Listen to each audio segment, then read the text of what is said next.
Hey guys, it's Dr. Ace, a Global Mentor Coach, and what I want to share with you is some mentoring tips for mentors and proteges, actually. But today's tip is to the mentors. Listen, as a mentor, your function, your job, your role is to properly guide the protege. I like to use the word protege, not mentee, but it's whatever you want to use for yourself. And if you want to understand why I use the term protege, get my book, Pillars for Christian Mentoring. I go into the whole thing about it.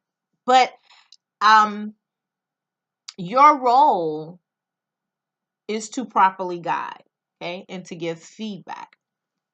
That means it is perfectly okay and acceptable and will happen probably often depending on where your protege is in their life. It's perfectly okay for you to disagree with them. And and it's often necessary because they're coming to you as a guide. So if you're a yes person, how are you actually guiding them? So you want to really think about your role and the things that your protege is saying to you, where they want to go, what they want to do, and really, really listen. You want to listen for what they are not saying as much as what they are saying. You want to listen to their body language, all these different cues that they're giving you.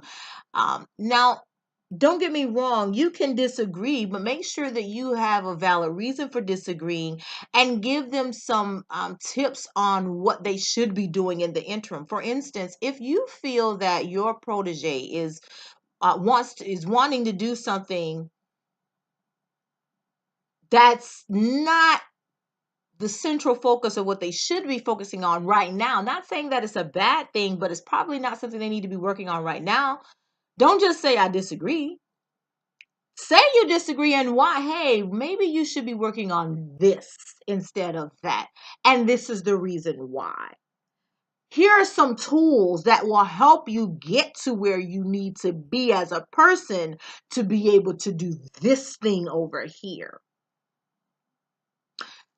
So, just a little tip for those of you who are out there mentoring. You want to really, really, really make sure that you're providing valuable quality mentorship to your proteges. Remember, it's about them and guiding them in the best way possible, which means you are going to have to listen as well as know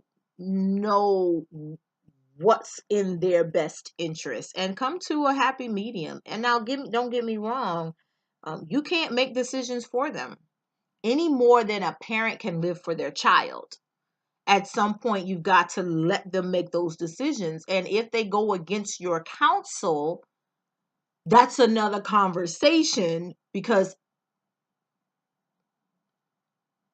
when the ball inevitably drops, then that's a conversation and an opportunity to say, okay, we need to revisit something. Okay? So just a little something there. You don't have to agree with everything your protege says. Your protege is not coming to you so that you can be a yes person. They're looking for someone who is going to challenge them to help them grow and advance. And that's your primary role. Okay? Stay tuned. I'll be dropping some more nuggets for you guys. Bye.